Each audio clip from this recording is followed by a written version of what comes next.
Welcome to the Surviving Marriage Podcast with Rufus and Jenny, marriage educators, best-selling authors, and relationship disruptors, giving you marriage education from decades of marriage experience. Here's Rufus and Jenny triplets.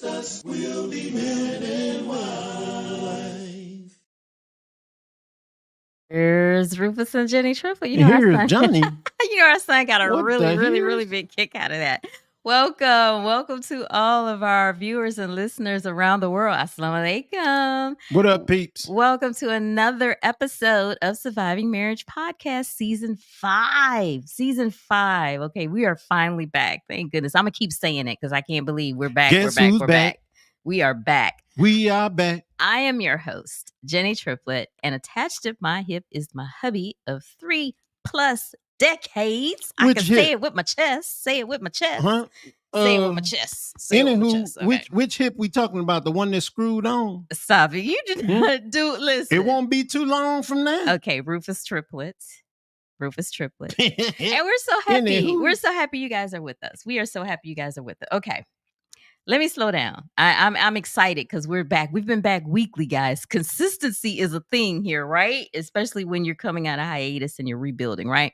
So let me slow down. Just in case. I have to remember, this might be somebody's first time. Do you know how to slow down? Seeing us. This might be somebody's first time.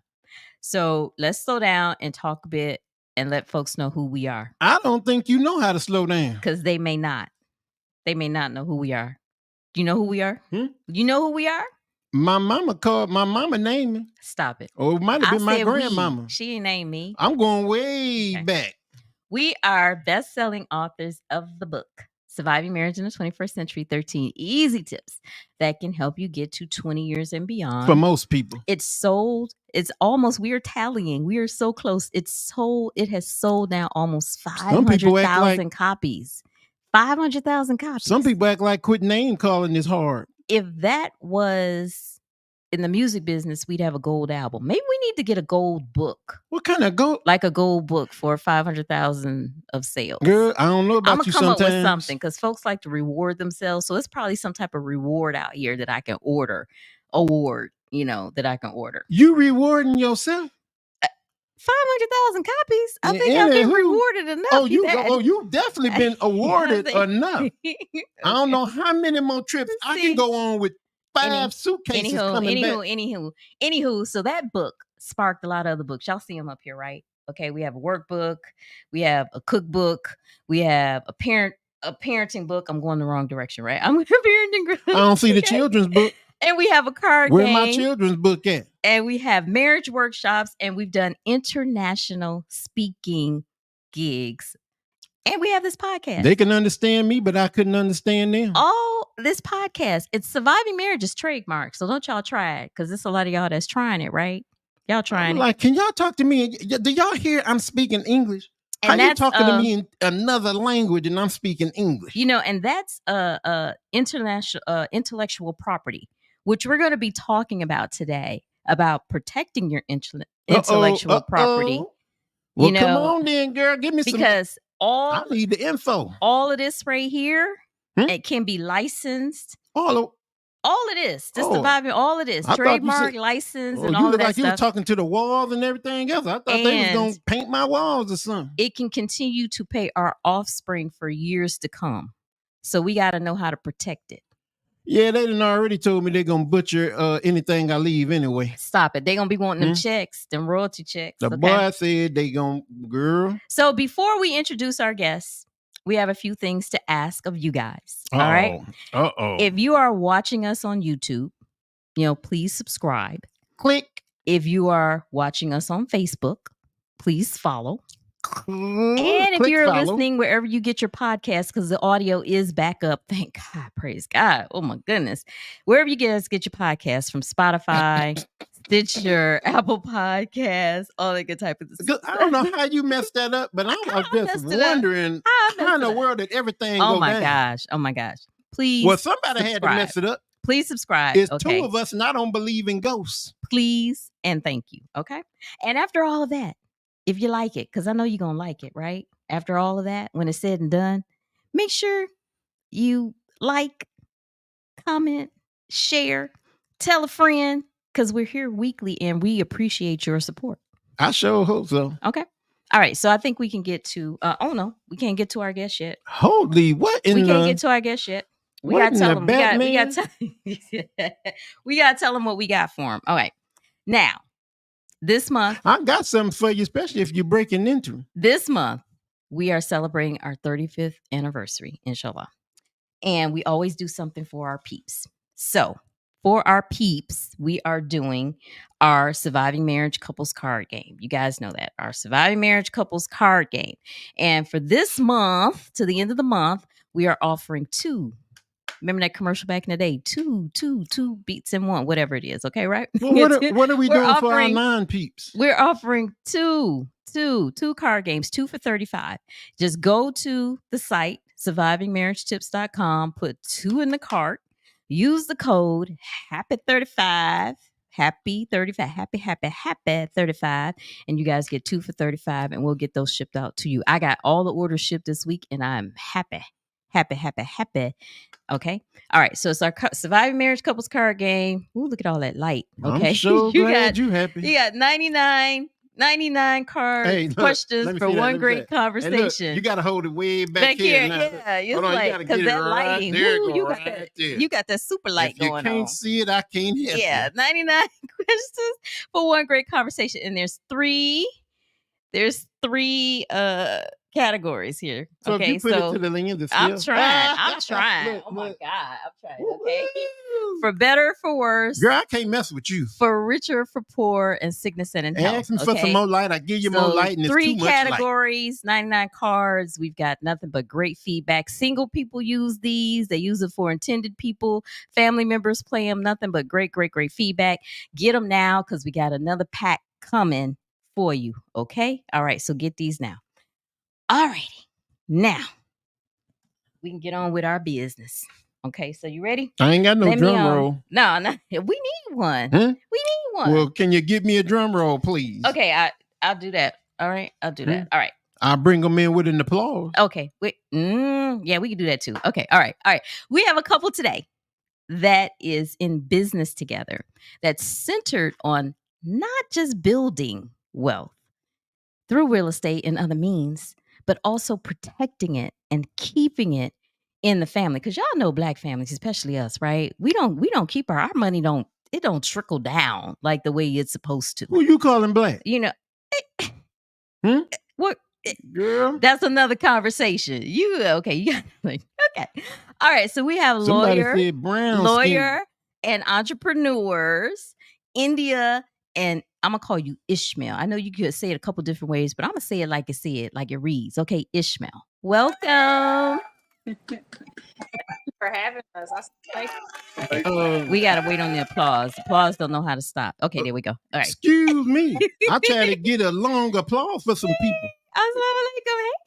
Hey guys. Thank you for having us. Hey, thanks for being here. First things first, we gotta ask, how long have you been married and how did you meet? And how did you do? No, okay, we're gonna leave it there. Inshallah. I'm sorry. The whole intro, we was over just laughing. No worries. You must not know about him. Not know about him. I don't either. I do not, but I'm learning. Okay. Inshallah, we will celebrate 5 years, November 22nd this year. And so, yeah, I'll let Ishmael tell the story of how we met. It's very flavorful, very false, but it's entertaining nonetheless. But I'll let him give the details. But we did meet on Umrah, so it was a blessed meeting. But I'll let him kind of give his idea of what happened. My perspective and how I remember it is that going on Umrah with Hajj Pros. Shout out to Imam Suleiman and his wife. We literally, I think the first time we saw each other was in New York on the way to Hajj. Umrah, sorry, on Umrah. And I think I met her briefly or just spoke, gave her the greetings, and then I found out somebody, you know how you feel like somebody just keeps staring at you, you know? You feel like somebody just like so every time I would look around, I'll see her, you know, her eyes, and I was like, okay, so I don't know if this girl is really stalking me. I'm just trying to, do my Umrah rights. Okay. Okay. Now we weren't doing the stalking, right? We was doing the checking on the slide. Bro, I know some stuff about the eyes too. I felt my neck burning. Stop it. One day. No, oh my God, that's such a wrong story. Listen to him if you want to. Okay. No, seriously, so, we literally met on Umrah. She was with her mother. I was with my sons taking them on Umrah. So obviously India looks very, very young. So very young. And so I didn't realize she was, older as she was until I overheard a conversation. And this was in Egypt. No, we had finished our Umrah rights, and the group was in the hotel lobby. So this is when the truth of the story actually occurs. Okay, see, all couples have that truth. Yeah, there was none of that. And so when we were leaving Mecca, the group was in the hotel lobby. Everybody was having side conversations. And so he happened to be near the conversation I was having with other people. And he overheard that I'm an attorney. He quickly shifted. Yeah. Like, oh, okay, so she's not in high school or she's not in college. She's a grown woman. And he quickly shifted and said, "Excuse me, how old are you?" I don't think I said that. Yes, you did. I think I said a bit smoother than that. Okay. See, we ain't come to start no arguments. We gotta get into the meat and my potatoes. girl said he was dealing with a grown. That's another show. But like we tell people, we do counseling now. Okay. We might. All right. Okay. But so he just how old I was. I told him how old I was, and I specifically remember he said, "You are intriguing. When we get to Egypt, can we have a conversation?" We got to Egypt. We had a 3-hour conversation in the lobby. Refreshing. We realized we had a lot of synergy, and a lot of things, similar interests. It was really refreshing. I just keep using that word, and it was really just like unexpected, but like what we're into. We both play college basketball. We're both into obviously learning about more about Islam and increasing our knowledge in Islam, taking that Umrah trip, and what we wanted to do for the community, what we wanted to do as far as career-wise. It was just all in sync. It was really kind of odd. And at that moment, in my mind, I wasn't thinking marriage, honestly. He was. You came right, brother. He came right. We always come right. Yeah, you can. Y'all don't want to be wanting to hold out forever. We really gonna get into another show. Get on. No, we really gonna get into another show. No, I'm just trying to tell you something. Not all brothers. We came back to the U.S. a couple of days later, and we all flew back to New York. The next day, he came to Atlanta. And he was applying the pressure. This was January. By June, we were intended. And by that November 2019, we got married. So hey, that's what I'm saying. Okay. I love that story. Now, India, I love that story too. You're a lawyer. Like Harvey said on TMZ, I'm a lawyer. You're a lawyer. And your husband's your business partner, which I think is so cute and darling. Okay. Hey, I think it's the bomb. That's how it should be. But what are your credentials? Because people are getting like, okay, are you the sidekick? You the business manager? You're the what are your credentials as far as being the business partner to the lawyer? Yeah, so one of the things that we had synergy with was I've worked in the legal field as an executive director for many law firms prior to meeting India. And so when obviously she's a lawyer, and so I'm working for other firms, other attorneys. It just made sense if I was going to be an executive director. What an executive director is pretty much the CEO of a law firm that grows it, does the marketing, branding, makes sure client retention, except the operations of a law firm, right? And so when I married India, it was just a no-brainer. I wasn't going to do that for anybody else. I was going to build our family firm. And that's exactly what we did. So I do that. That's what I do. I also do real estate. We do real estate as well.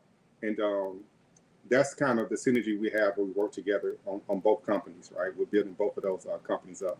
And so I just, when people ask me my title, I just really, I do what needs to be done, so whatever that title is, that's what I do. Right. And to add to that, so we have two businesses. We have the law firm, of course, and then we also have our own real estate investment and consulting company. And so to give a lot of credit to Ishmael, when we met, I was not on my own. I wasn't a solo practitioner. I was working with another attorney at a boutique law firm, and he really pushed me and encouraged me to take that leap to be an entrepreneur. I had never taken that leap yet. I was scared to take that leap, to be very, very honest. But he was a catalyst of pushing me and encouraging me and basically being there to support me through that process of that fear and getting over it. And even throughout the process of being an entrepreneur, still being that backbone to push me and encourage me and let me know it's going to be okay. We can do this. And it's been very fruitful since. I was very scared, honestly, to take that next step. But Well, I mean, yeah, I definitely bring that up as far as the dynamic is concerned, because a lot of people may be intimidated. You know, you may be intimidated by the person, you know, who is out there. My man had that push. I'm not saying this in regards to, you know, you as Ishmael and putting you down because you're a team player. But as far as, you know, her taking the lead and, you know, being the dynamic of, you know, of the business and different things like that. Some men, I'm just gonna say it, you know, may be intimidated in that way, but you guys look at it as a true partnership and you support each other in that way. Yeah, but so I guess this gets into the marriage piece, right? So you have to know what you're getting into. Mm-hmm. One of the reasons why, you know, it wouldn't make sense for her to continue to work for somebody else because I'm marrying her. So, well, what I mean, we okay, so that's a good point you bring up, like intimidated, right? So India, when I met her mother as well. So her mother and her father had invested so much in her education. And so I was like, okay, well, you're not going to put that to the backbone. Like most sisters come in and say, well, hey, just come take care of me, which I could have, you know, that would been great. But it's only, 3% of female attorneys out of 1.3 million. And I think 1% of those are African-American. And so she is in the elite class with her education. So for, you know, so it wouldn't make sense for her to put that down just to be, I would love to have a just housewife and just be at home and take care of the kids. But I was trying to find a way that would make sense for her to actually pay homage to the education that she has, and as well as grow it in a way that is not taken away from our family. Right. And it's good to see us because, you know, growing up in the 80s and different things like, yeah, I'm aging myself. Growing up in the 80s and different things like that. Oh, you are the age you are. Hush, because you older than me. So, but we didn't see us's, you know, like that as far as being a lawyer. Girl, I love my age. And now it's a lot of us. It's a lot of us that's out there, and we appreciate to have that resource of us. 100, 100, man. Okay, so let's talk first about accumulating wealth. And I have to start because I need to cover this in a way that some folks, Muslims, make good decisions, financial decisions, and they end up with money. You know, some of us end up with a little bit of money, right? And we want, in the best ways, some of us, to be able to pass that down, to our children. So real estate is a good way in a good business to be in. Some people don't want any parts of it. You know, it's a good way to do that. So what are some ways besides for real estate? We could talk about the real estate, but some other ways as far as, and I hate to say it, but I mean, you have to use certain terms because you are, you know, accumulating, you know, the wealth so you can, you know, pivot and do something else with it. So you guys tackle that. Right. I would say the quickest and easiest way and probably the least expensive way to ensure that the family will have some wealth, more so at somebody's passing, is ensuring that they have life insurance. That's going to probably be the least expensive asset somebody can have right now.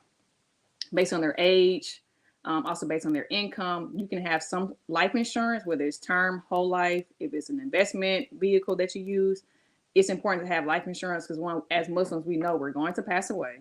We don't know when that's going to be, but that will be money that is going to the family that could set the family up to potentially buy real estate, to invest in other investment vehicles. I gotta stop you right there because I put that out and I being in different circles because our circle is just well rounded. It's just I just different. don't want nobody doing no GoFundMe's for me. It's just different.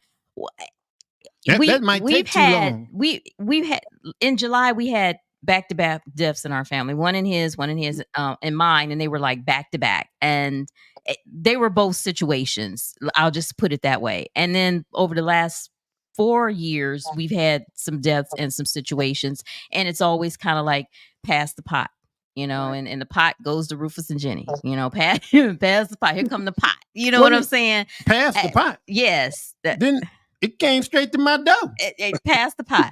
So, and we're always wondering because we're always educating, and every time we get a chance, we don't want to sound like we're lecturing when you go to family gatherings and different stuff like that. But we try to make sure it's like, okay, do y'all have y'all affairs in order? You know what I'm saying?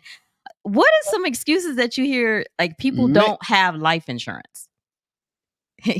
Don't start, Ishmael. It's like, I'm gonna take a stab at that one. Well, we do probate too. So we see the aftermath of the passing the pot and the drama and trauma that comes with not planning, right? And in a macro sense, you see gentrification as well. Gentrification is a direct effect of us not planning as families and as a community, because there's no plan of how to pass down wealth.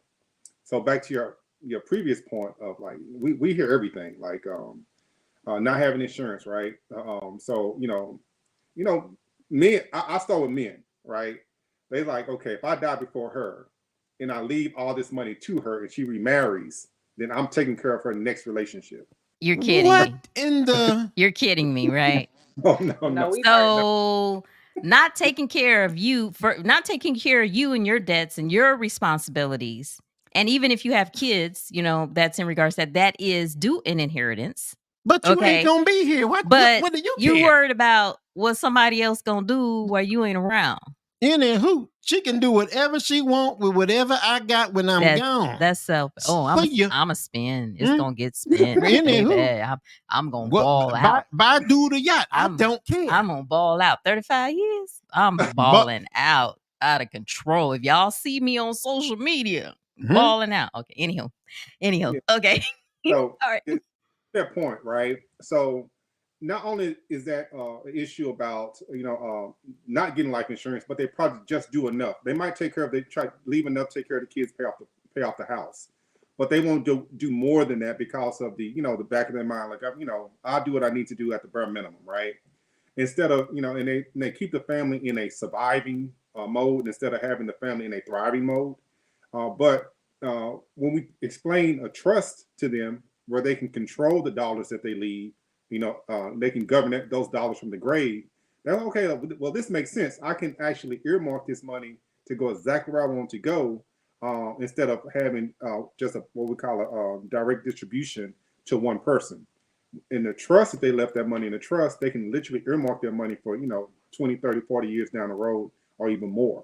And so once we explain to them, like, get on the other side of things, okay, I know what your worries are, what your fears are, and what you've seen in the past, because there's a lot of, let's face it, there's a lot of drama, family drama and trauma that we witness around death. We kind of show them a way to control these things even from the grave. And so most people, once they hear that, they get more life insurance than they really take care of their families, because they're controlling the dollars after they're gone as well. I'm sorry, but that's cool, and for them type of people. But me, I'm gone. Literally, what am I worried about? I'm worried about whatever's happening to me then.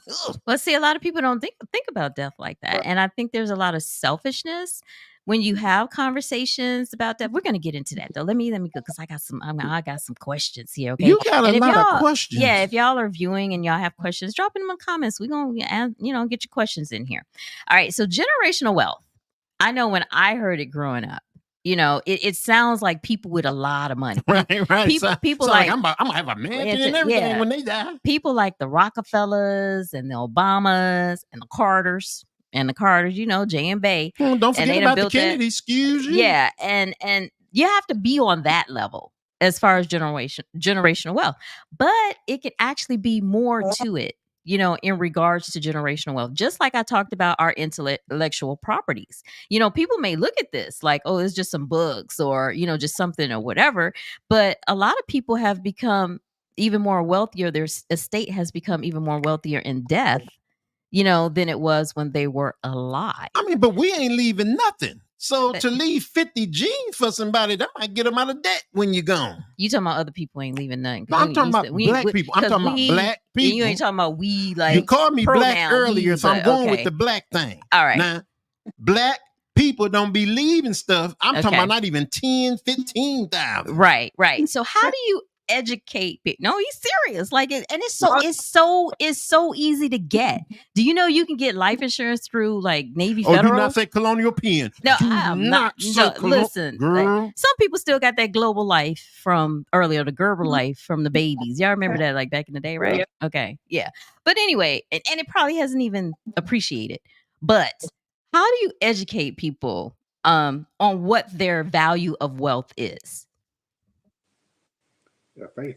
Yeah. So Yeah.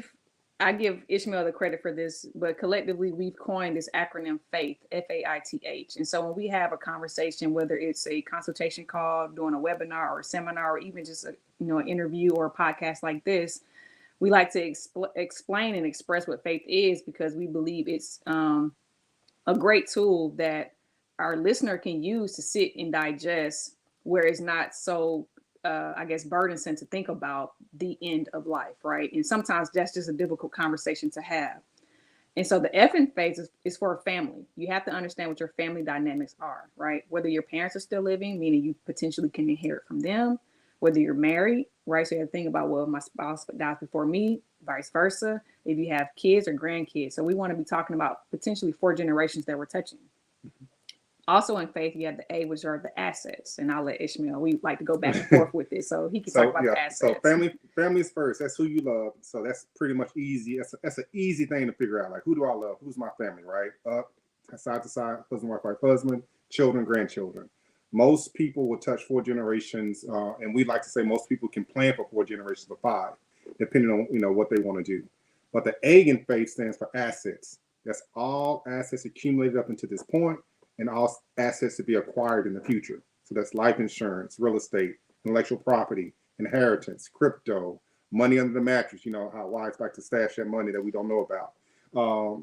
Cars, jewelry, retirement accounts, bank accounts. Yeah. So once we have the people you love, and then we have your assets detail, that's 50% of the estate plan done right then and there. You want to go with I? Right. And then most importantly, the instructions. So going back to the family dynamics and the assets, those should dictate what your instructions are. Right. So if I'm married and I have minor children and I have a home and I have life insurance, generally speaking, the thought is, God forbid I passed away and my kids are still minors, how do I want my assets to take care of them? That's where the instructions come into play. Right. So generally we see instructions where maybe the assets stay in a trust until the child is of age. They're no longer a minor, and that funds are used for their health, education, maintenance, and support as they're growing up. Maybe it's paying for private school, it's paying for extracurricular activities, obviously paying for health insurance, clothing, those things that are the necessities, right? And then maybe if they graduate high school with a certain GPA, they get a lump sum of money, or these funds are used to pay for their college, or when they get married, to incentivize them getting married. As Muslims, we know that's half of our deen. Also just funds for maybe potential investments or starting a business, because we want them to continue to be an entrepreneur. And so those instructions can be very colorful, they can be very strategic, they can be very basic and plain. It's really up to the client. And we always encourage people that based on the instructions, that's going to dictate what type of estate planning tool you use. And we encourage specifically our community that a trust makes the most sense, because it can avoid probate court. And as Ishmael mentioned earlier, we witnessed probate through professional, but also personally, going through probate myself when my mother passed, but then just seeing how it affects families, the drama and trauma that comes with it, the time, the energy, the funds that it costs, all those things. And the trust just makes the most sense, especially if we're talking about generational wealth. Okay, I'm going to let you get to the T and the H, but I wanted to just follow up on a few things that you said, because we there's so much when kids are involved, and we're seeing people, in Atlanta, you're in a death trap every day just getting on 285 in Atlanta, and life comes at you fast, like in so many ways. And for people who do not know, like I said, if you're seeing this for the first time, next month it'll be 8 years, and we had lost our oldest son. He transitioned when he was 27 years old. So at that point, as parents, of course, alhamdulillah, we were in a position to be able to take care of, his final needs, or, anything like that. But if you can imagine if he was married and had a child, because a lot of people do at 27 years old. Some people got about 5 kids at 27 years old, depending on what you're doing. And you have If you nothing got like, 5 kids, you know exactly what you're doing. but you've done no preparation, for them at all, just besides for having the kids, and you've done nothing or left anything. So we were on this side of having, to take care of him and his final affairs.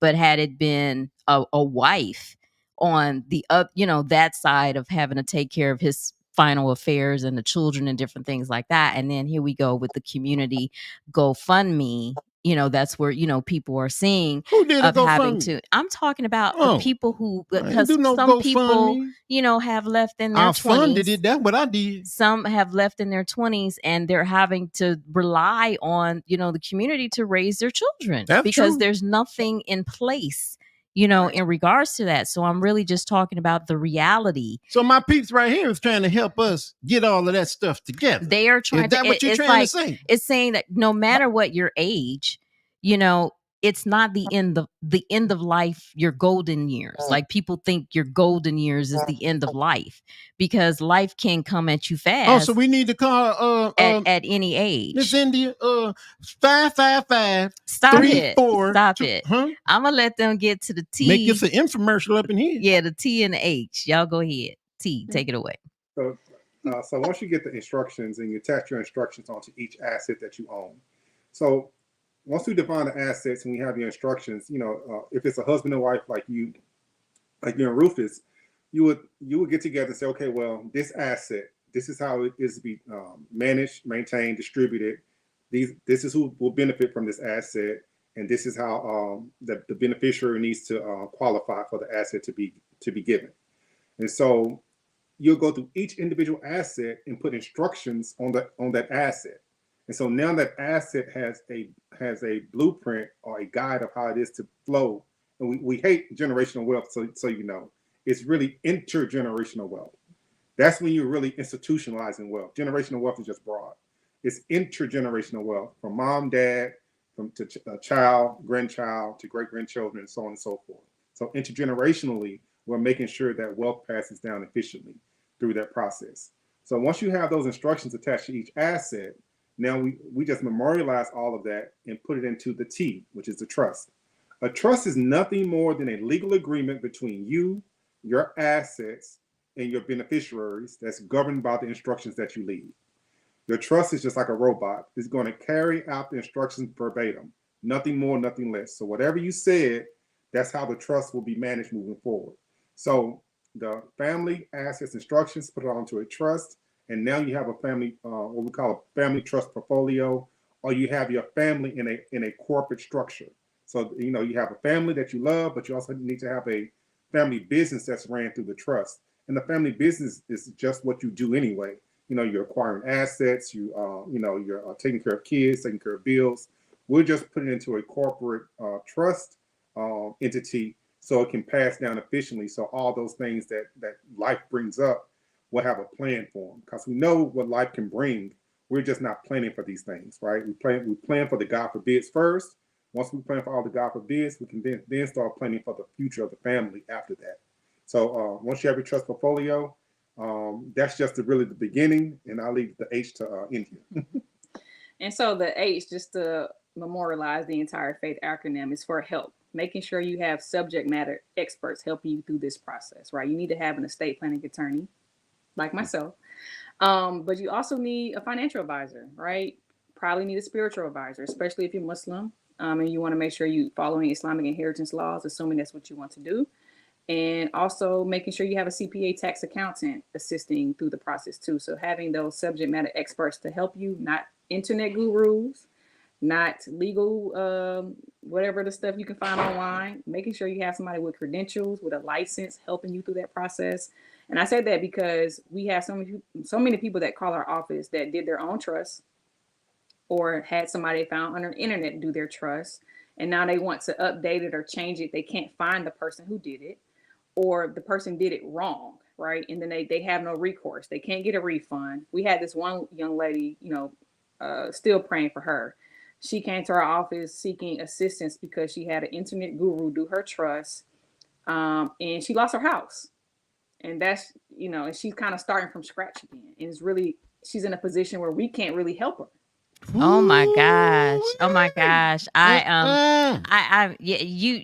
You've definitely aligned some things that I'm going forward in. And I just want to say this again. Y'all better call my girl, get it straight. I try to say it every show.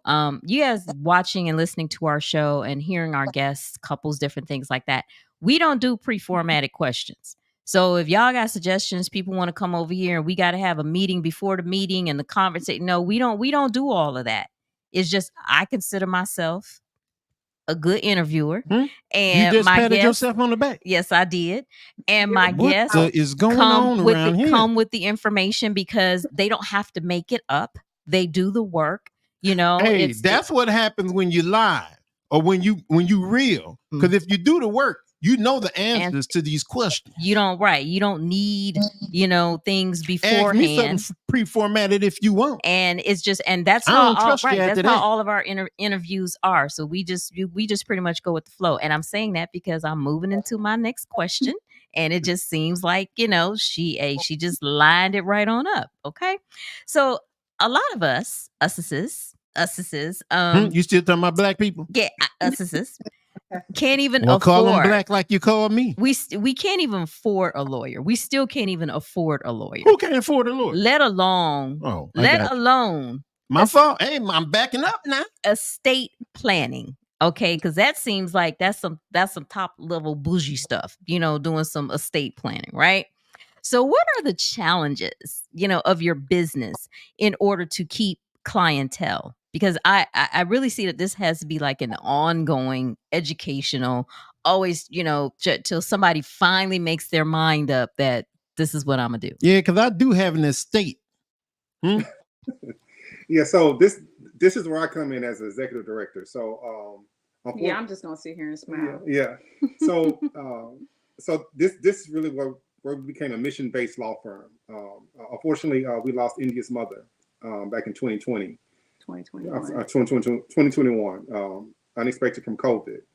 And with her going through that process and also going through the family fallout after that, unexpected family fallout, and also going through COVID and really getting a lot of calls from friends and family about, the drama and trauma that ensued when a lot of people were dying in a constricted time period, we realized that, our friends, family, and community really did not have the necessary tools available to keep families together through tragedy.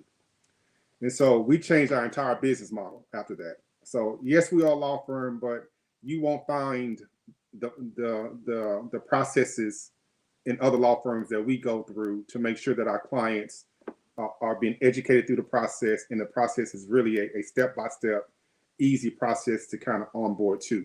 The FAITH acronym, that came from us trying to educate friends, family, and community, right? Yes, we can talk about, Uniform Trust Code 7702 of the IRS Tax Code. We can talk about the claim disclaimer, claim election disclaimers. We can geek out with the best of them, but that does our friends, family, community no good if they don't understand.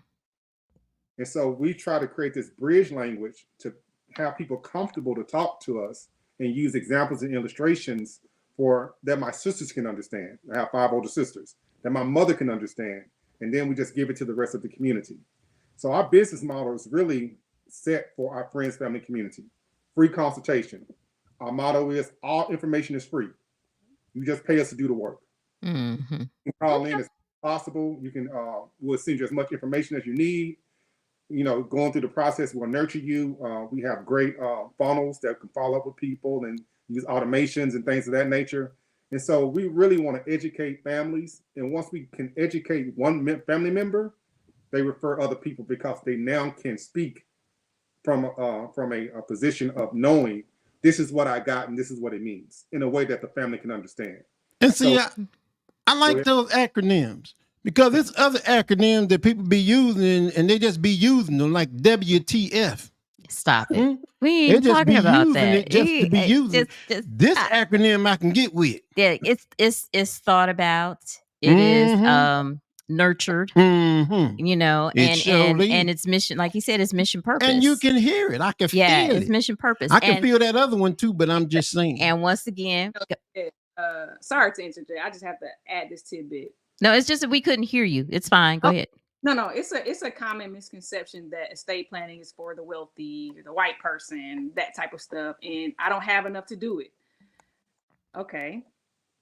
I have not had one person call my office that wanted a trust that didn't get it because they couldn't afford it. So I'll leave that at that. Oh, okay. Hold somebody up in here. Okay. Bloop. Okay. All right. So do it again. You said something else that's leaning into my next question. If y'all watching or listening, we don't do pre-formatted. It's just general conversation, organic conversation, and stuff comes up and comes you know out. What? Okay. I don't even see them lifting up a piece of paper either. It's all up in here, right? You got you trying to say something? I'm talking about them. Yeah, that's it. Girl, I'm talking about them right there. Say something. Okay. Okay. So your mom, yeah, in LA, he watch you. Okay. Things happen in families, especially families with siblings. He knows. His grandmother. What do you mean? Okay, lots of siblings. My family like to fight. Don't talk about mine. It's black family. You ain't got to be putting my business out there. My family fight. Leave them alone. It happens in some other families, Caucasians. I don't know if it's that. We don't really hear about the Indian and the Chinese people fighting like this, right? Because I think they had their stuff like on lock. We put the dukes up in here. Yeah, we definitely hear it in the black families. Okay, and so a trust is more. What I would say, like my family would call it, it's more of a secular, type situation, Is that anything like secular music? Muslims, we talk about Islamic wills, and there's a lot of people out here that's doing Islamic wills. And how does that align with the inheritance, instructions in the Quran as far as who gets what and the alignment of the inheritance? Ooh, it gotta be some mad people. I can't wait to hear this. And it's if it's not too much to talk about. And how did your mom not have that? Understood. I'm gonna throw it to you. The first question, I assume you're asking, how does the trust align with the Islamic inheritance? Is that what you're asking? Yes, because people will say, I have an Islamic will, I should be good. Right. The thing about it, Islamic will or not, it's a will. And we live in America. America has law. So if you have a will, regardless if it's Islamic or not, it has to go through the probate court process, right? And so if you're trying to avoid probate court, which we're trying to, or which not that we're trying to, which we're educating our community on trying to avoid probate court, it's important to avoid it because of the delay in passing the assets, the time it takes, as well as the money it costs when you're talking about, right, attorney's fees, probate fees, potential fallout with family, right? And generally speaking, it's not common that even in our community that everybody's Muslim. And so even though you have an Islamic will, that doesn't mean who you may have named in the will doesn't have a issue with the will and they want to contest it. That becomes an issue for the family. Now, when you have a trust, going back to those instructions, your instructions are what you want them to be. So if you want to include Islamic inheritance rules in your instructions, that's where they go. And then the trust would avoid the probate court process. And your trustee for your trust carries out those instructions and follows those Islamic inheritance laws. So that's how that would tie into it. Okay. So I gotta get a little bit more because we gotta get no more. I'm getting me a truck, No. We talking to Muslims here. I'm calling my people 555. I got to get a little bit more into it. So what? Okay, you're Muslim, yes, but your trustee is not. Uh-oh. So- Hey, Yes. hey, you ain't hit him with the bop, did you? Yes, I did. Hold on. Let's get into it. Okay, so there's four elements to every trust. There's a trust maker. That's the people that make the trust. If it was you and your husband, you'll be the trust makers. Then there's the grantors of the trust that you just made. The grantors grant the assets to the trust, right? And so now you said, okay, me and my husband making this trust, we're going to grant all of our assets to the trust.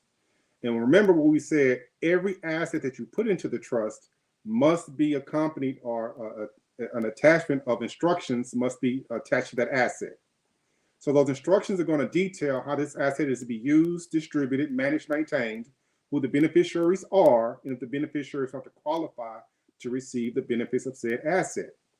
So if you say, well, I got these assets, I want them to be governed by Islamic fiqh, Islamic law, and if they have any issues interpreting the Quran in Surah 2 and the ayats that govern that, they can go to this imam to get some tafsir or commentary on it, and then they can decide and distribute the assets based on that, right? So trust maker, grantor, put the assets in, attached to the assets, all your instructions. And then you're going to name a manager, what we call a trustee of the trust.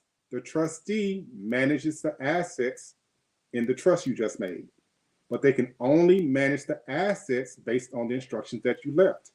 There's no making it up. There's no like, I want to do this, I want to do that. They can only manage the assets based on the instructions that you left. And if they are not, who has to say, okay, they ain't doing right. This is, Question. Great question. So there's layers. Or do you want to? Yeah, I was going to chime in. So with the trust maker / grantor has the ability to name a trust advisor. That's the person who advises the trustee. That could be any man. That could be an attorney, right? You can also name a trust protector that ensures that the trustee does what they're supposed to do and follows those instructions.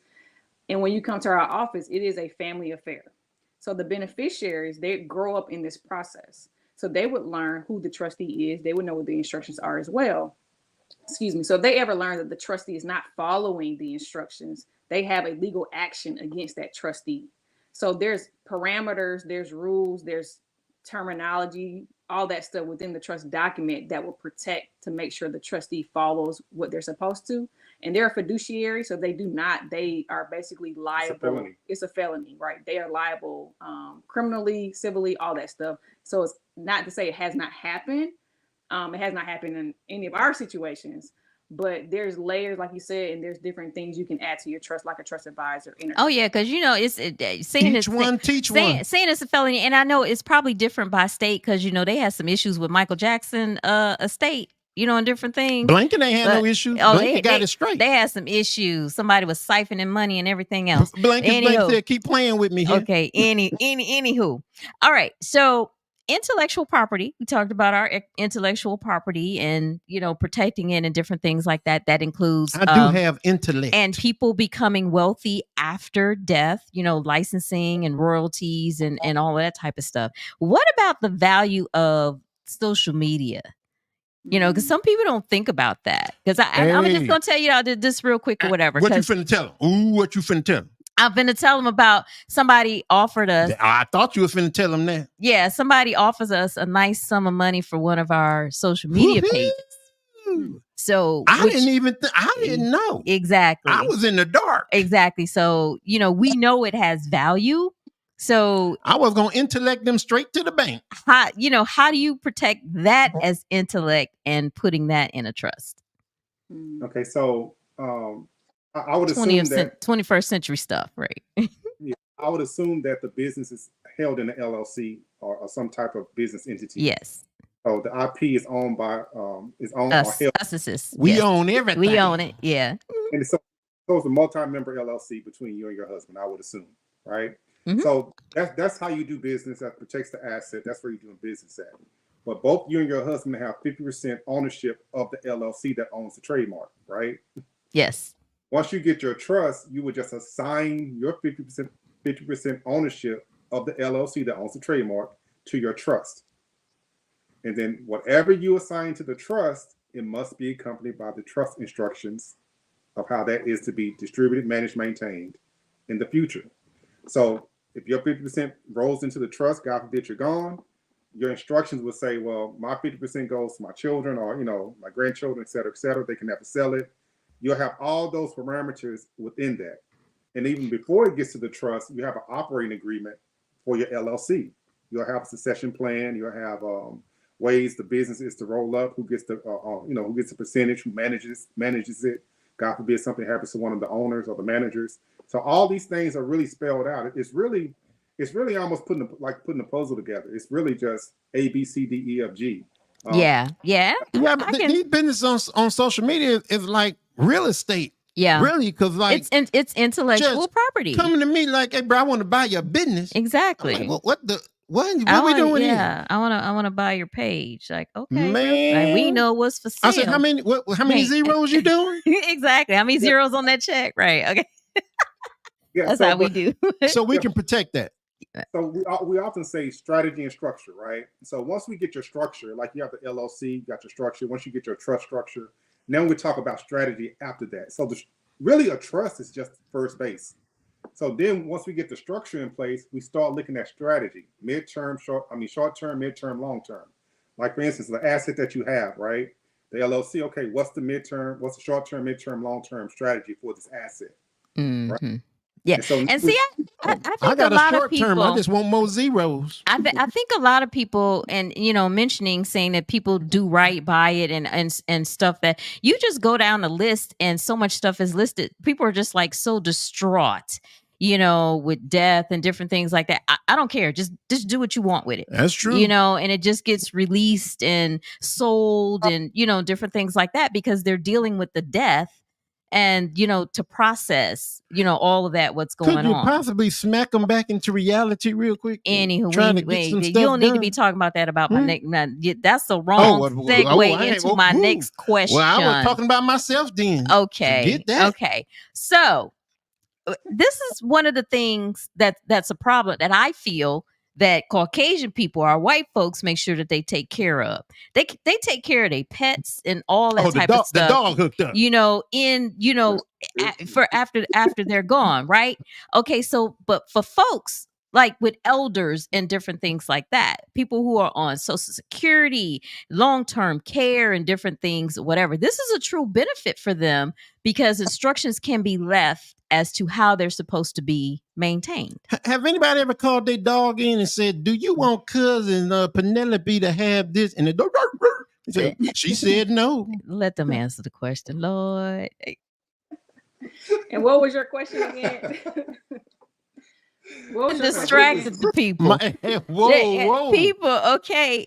For people who have elders, that are on Social Security, need long-term care and different things like that, they can be maintained with the trust, like how their care is supposed to be. Because after say, oh, she like somebody dies unexpectedly, different things or whatever, and they just go on to put grandma in the nursing home. You know what I'm saying? Right. No, I mean, this going back to the instructions, it's more than just your assets, because assets can be tangible, intangible, knowledge, wisdom, obviously leaving behind just our beliefs and our traditions.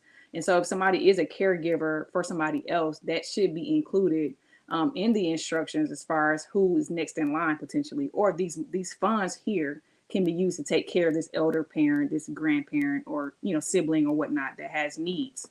And she was talking about so with your trust, you also get what we call incapacitation documents. And so this will cover, advanced healthcare directives. How do you want to be handled? God forbid you're in a situation to where you're unconscious and there's no possibility of recovery.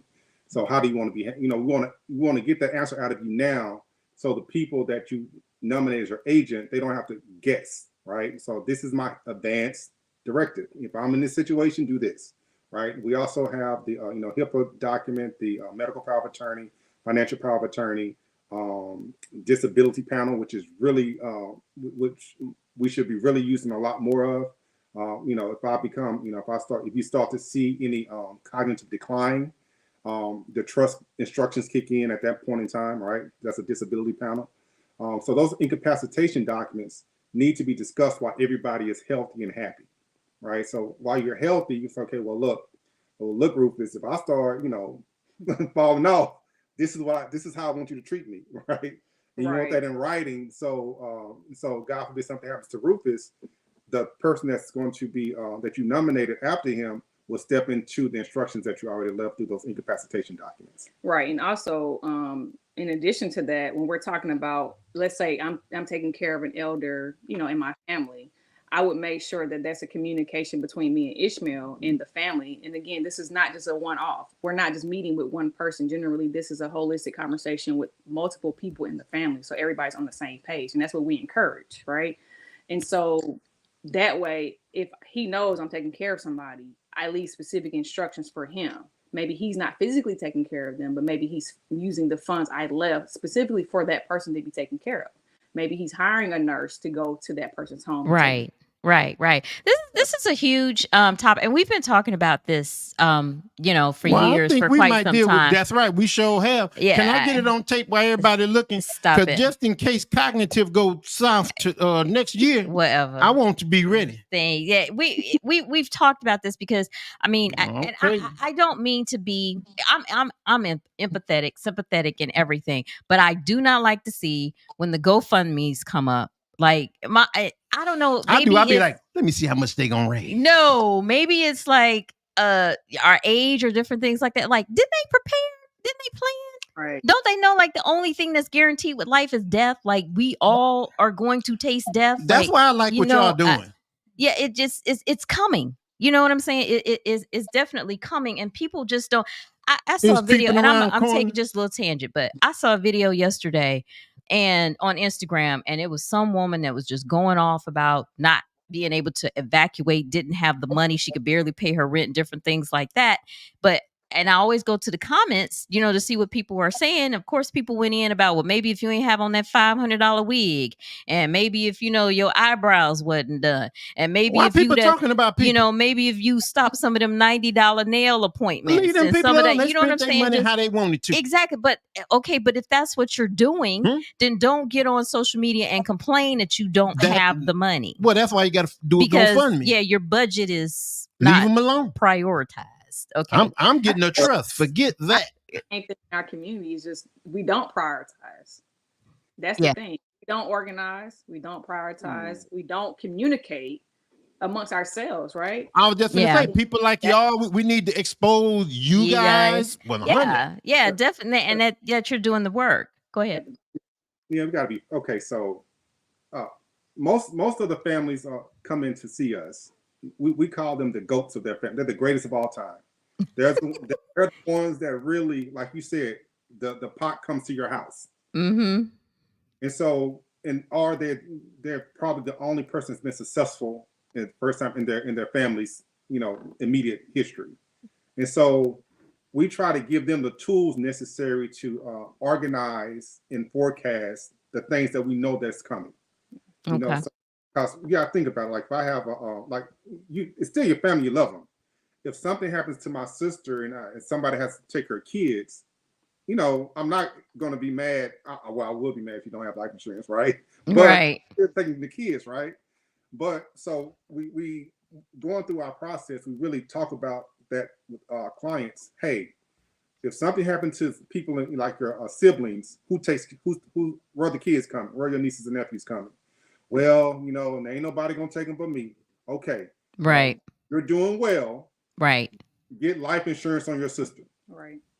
They're like, I never thought about that. And make the trust the beneficiary. So God forbid that happens, you already have their problem covered. For the people that are thriving in their families, for us, what was a unintended thing that happened, we realized that, we have a lot of taking care of up and taking care of sideways.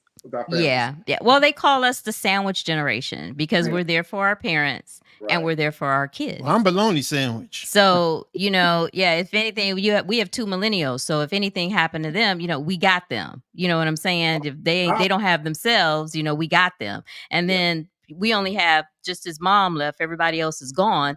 What happened to her? She came and stayed with us last year after she got diagnosed with cancer. We got her.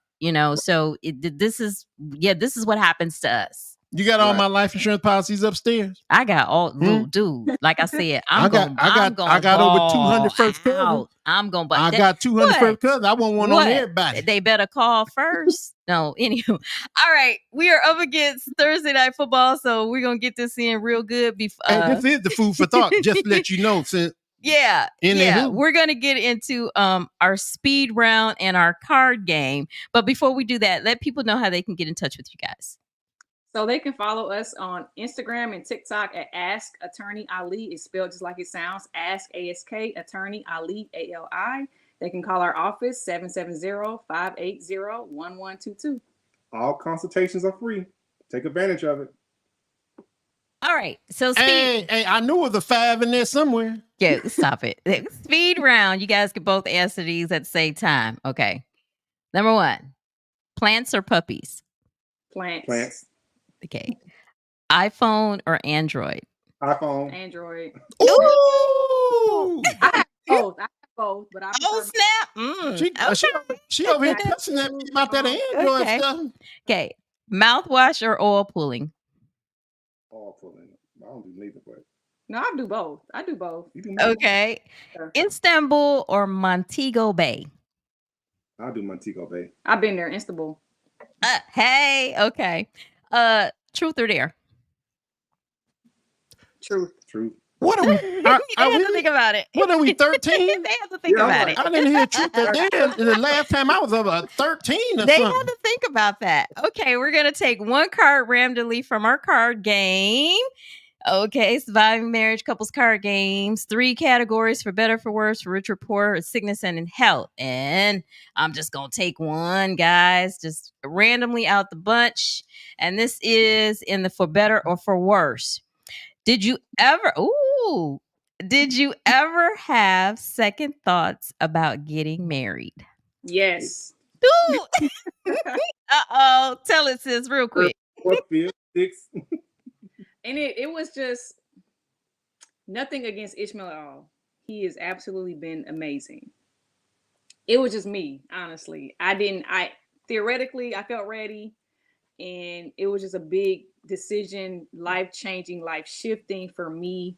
And so I had second guess after we got married. I was third guessing, but he's been very patient, and I'm very, very sure now. So there's no guessing at all. But I was Took you long enough. Yeah, it took me a long time, but he's proven time and time again that Hey, bro, I gotta give it to you, man, because you stuck together. She second guess 6, 7 times. Oh my gosh, I wasn't a second If guesser. she second guessed 3 Yeah. times, she did it 4. Then she did 4. She did 5. All right, we love to hear it and we love to see it. Thank you guys for joining us so much. This has been Hey, y'all this be has been good. great. We're gonna have to come back, circle the block. We're gonna have to spin the block. And I We're gonna love what come y'all back doing, and- man. I love it, love it, love it. Yeah, and talk about this a little bit more. Like I said, we talk about this a lot because it's really a big deal, especially when the plate comes this way often. I don't mind giving it's now. just, we don't mind giving, I but give it. come on. I mean, I give it and they take it. yeah. All right. Assalamu alaikum. Walaikum assalam. We're gonna get into our food for thought.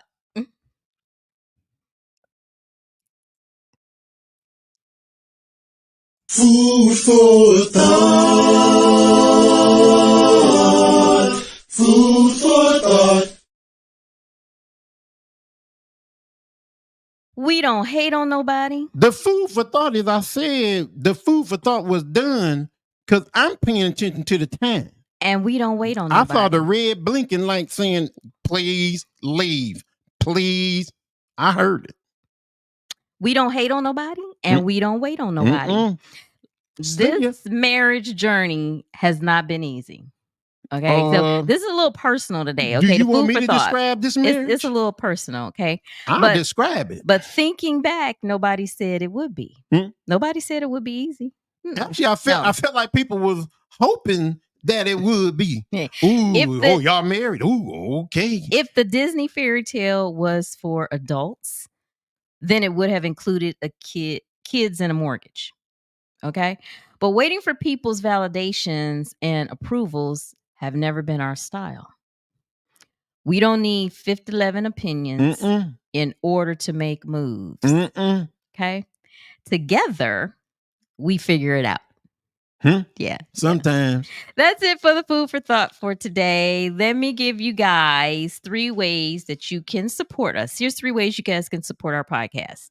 Buy our Surviving Marriage book. 1 or 2 or any of these books that you see. Go out there for Surviving Marriage, buy any of our books, okay? Grab our Surviving Marriage couples card game. We got that special going on. You get 2 for $35. Okay, this month. All right, use the code HAPPY35. All right, subscribe, share, rate, and review. That's the free $.99 way to support us. Subscribe, share, rate, and review. Okay. Stay connected via social media. Follow us at Rufus and Jenny. Okay. Surviving Marriage on Instagram. Rufus and Jenny TV on YouTube. All right. And I think that's it. You ready to ride, dear? I told you I saw the red light going on. Remember, marriage is a marathon, not a sprint. We are surviving it. And so can you. And we are Rufus and Jenny. Until the next episode, y'all be cool. We'll be men and wives.